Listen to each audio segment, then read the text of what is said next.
with an otherworldly intensity as he beheld Karna. With a gentle smile Karna welcomed him, asking what gift or boon. He desired a Brahmana, however, did not ask for material wealth or riches. Instead, his gaze fell upon Karna's coat of mail and earrings, which shone like the sun on his body. "These," he said, "are the sources of your invincibility. Give them to me, O Karna, that I may possess strength equal to yours." Karna was taken aback by the Brahmana's request, but he tried to persuade him with various words and gifts. He offered to give him land, fair damsels, kine, and fields. But the Brahmana remained steadfast in his demand for the coat of mail and earrings. Undeterred, Karna continued to try and appease the Brahmana, even worshipping him as a deity. But still the Brahmana refused to ask for any other boon. It was then that Karna revealed his true identity. He was Indra, the king of the gods, disguised as a Brahmana. With a mischievous twinkle in his eye, Indra proposed a trade in exchange for the coat of mail and earrings. He would give Karna a dart capable of destroying hundreds of enemies. However, this dart would only slay one powerful foe in battle, and it would return to Indra's hand after achieving its purpose. Karna, eager to possess such a powerful weapon, agreed to the trade, but when he asked for assurances that his body would not be disfigured by cutting off the coat of mail, Indra promised that his person would remain unblemished. As Karna peeled off his natural mail with a calm and serene expression, the entire host of celestials, men and Danavas, erupted into a thunderous roar. Celestial kettle drums were played and flowers rained down upon him as he handed over the coat of mail to Indra, still dripping with blood. Cutting off his earrings from his ears, Karna made them over to Indra as well, and it is for this fact that he came to be called Karna, one who was beguiled by the gods themselves with the business of the Pandavas seemingly complete. Indra ascended to heaven, leaving behind a trail of wonder and awe among mortals. The sons of Dhritarashtra were filled with distress and pride,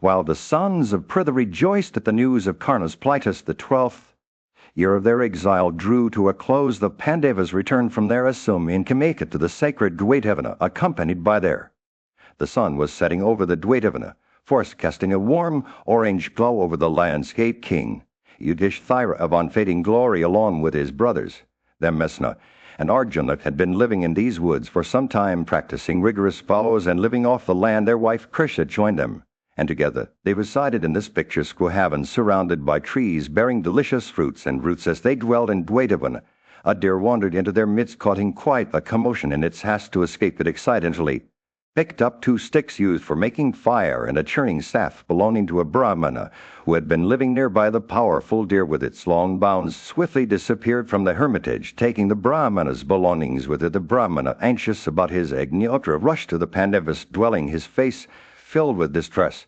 He approached Ajatasattu, who was seated in the forest with his brothers, and spoke in a trembling voice, "O king, as a deer was butting about, it happened that my fire sticks and churning staff, which had been placed against a large tree, stuck fast to its antlers. That powerful deer of exceeding fleetness has speedily gone out of the hermitage with long bounds, taking those articles away." The Brahmana's words were laced with desperation, and he pleaded with the Pandavas to retrieve his belongings. Yudhishthira became deeply concerned upon hearing the Brahmana's words.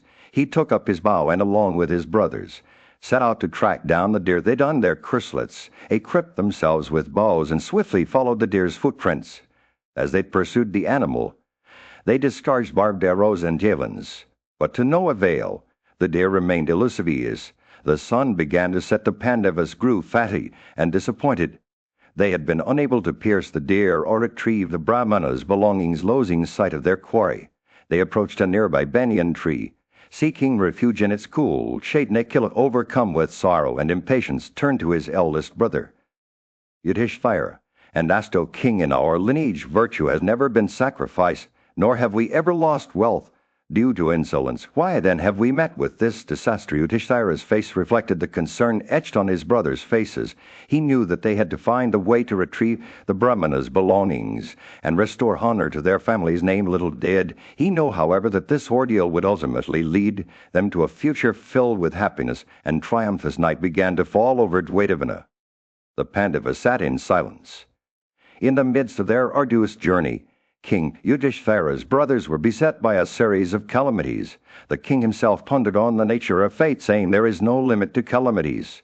nor is it possible to ascertain either their final or efficient cause. He attributed their misfortunes to their own actions, and his brothers echoed his sentiments. Bhima blamed himself for not killing Pratyekaman when he saw him. Dragging Krisha as a slave into the assembly, Arjuna regretted not responding to the biting words of Suta's son. Sahadeva felt guilty for not slaying Sekanai when he defeated Yudhishthira. At this, each brother in turn reflected on their past actions and how they might have contributed to their current predicament. They stood by a tree. Nakula was tasked with scouting ahead to locate water. He climbed the tree, surveyed their surroundings, and reported seeing many trees growing near water sources and hearing the cries of cranes. Yudhishthira sent him to fetch water in quivers. However, as Nakula approached the lake, he disregarded a warning from the sky not to drink without answering questions. He quenched his thirst, but his life was extinguished. Sahadeva followed Nakula and met with the same fate. Yudhishthira then sent Bhima to bring back water for himself and his brothers. The mighty warrior rushed towards the lake, but again disregarded the Icha's warning, drinking from the water before answering any questions. His life was also cut short. Arjuna, capable of drawing the bow with both hands, next attempted to fetch water.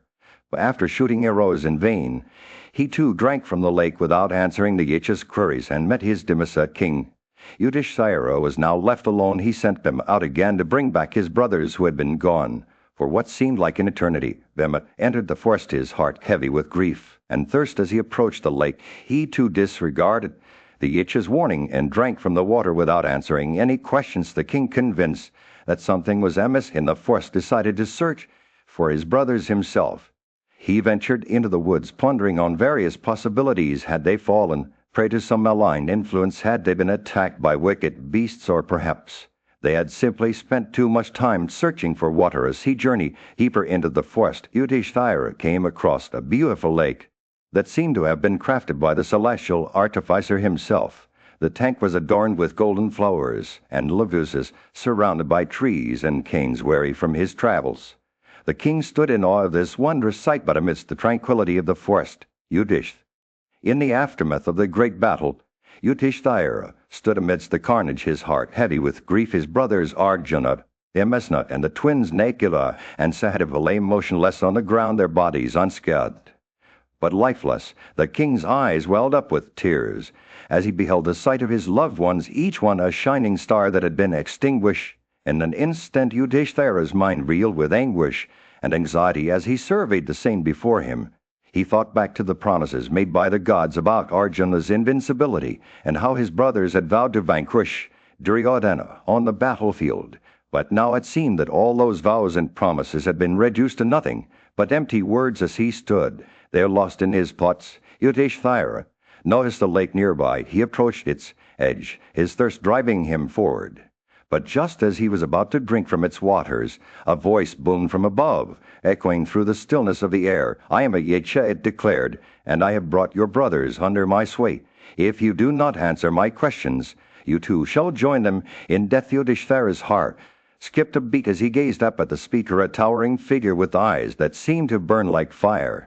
The Yicha explained that his brothers had been slain for drinking from the lake without permission, and that Yudhishthira himself was now faced with a choice answer.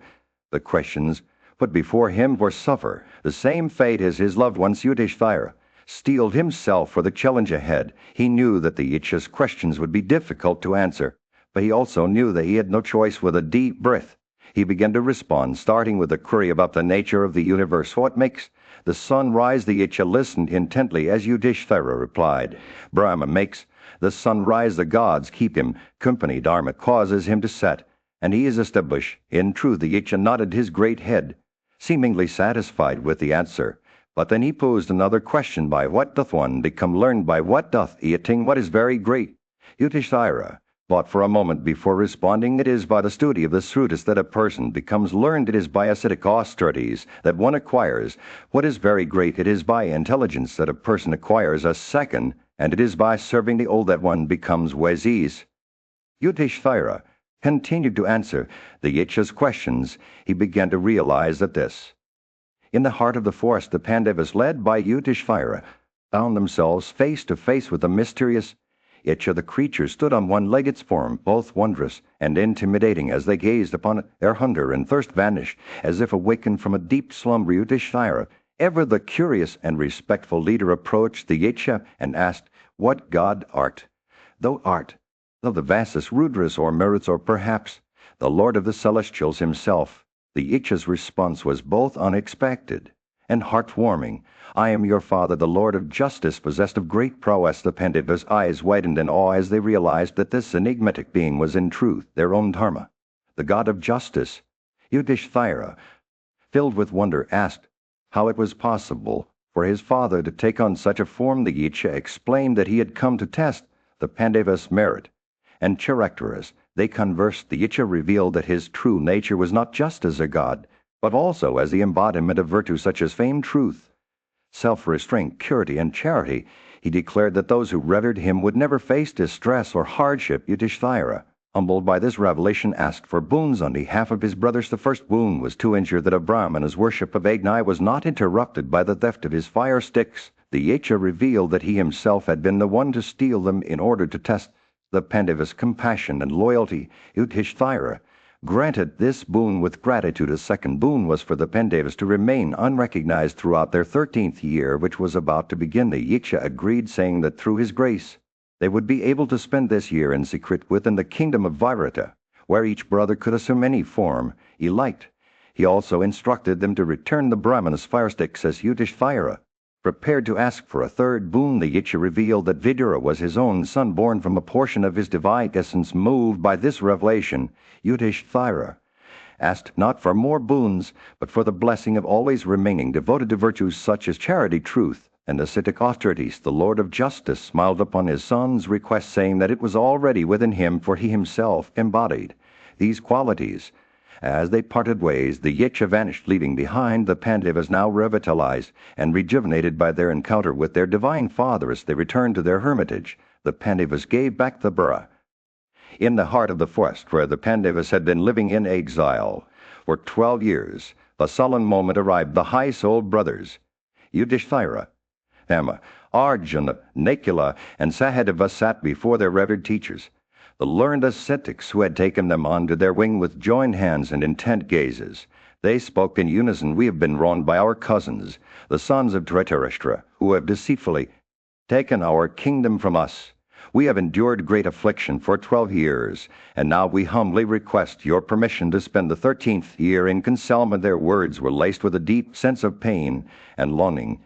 Yudhishthira's eyes welled up with tears as he spoke, his voice trembling with emotion. The ascetics, moved by their plea, began to comfort him. Dhamya, the wise sage, stepped forward and shared a profound truth.